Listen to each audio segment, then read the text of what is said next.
la francophonie s'appuie sur évidemment ses États, 84 États et gouvernements.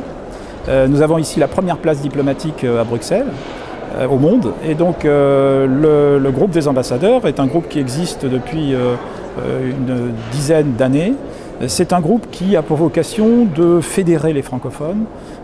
Nous sommes ici sur une place qui est une place d'influence. Il faut faire de l'influence. Et le groupe des ambassadeurs est donc un outil à la fois d'influence et un outil de concertation entre les francophones.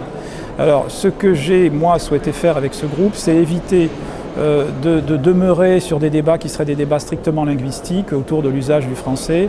Je crois que l'usage du français sera d'autant plus fort que les francophones seront positionnés sur des questions qui interpellent chacun. Et donc ce qui nous amène à nous réunir, c'est l'agenda européen, c'est l'agenda international.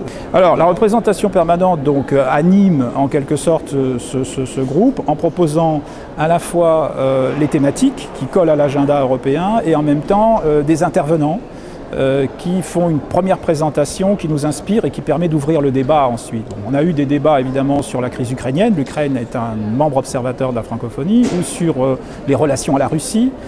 On a eu des débats sur la question de la radicalisation et du terrorisme qui touchent, impactent nos États au nord comme au sud. On a eu des débats sur les questions de négociations commerciales. On peut parler d'une diplomatie de la francophonie économique, d'une diplomatie tout court, d'influence de la francophonie. Et on sait très bien aujourd'hui qu'on ne peut pas faire de l'influence sans parler d'économie, sans parler de politique. Ce qu'attendent de nous nos États, c'est pas seulement d'être des linguistes qui s'évertuent à renforcer la place du français. Une langue n'est pas par elle-même.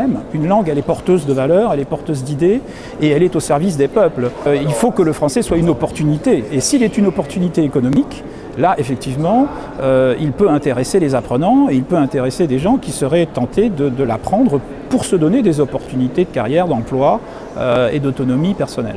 Alors 2018, on a un double calendrier. On a toute la question de la relation qui va s'établir entre l'Union européenne et les pays du Sud, qui implique évidemment toute la question de la redéfinition de l'aide au développement dans le nouveau cadre financier européen, et en même temps toute la question de la gestion de la migration. La migration est un dossier qui est un dossier très préoccupant pour la francophonie. Nous avons des pays sources, nous avons des pays de transit et nous avons des pays d'accueil. Donc ça, c'est une problématique importante.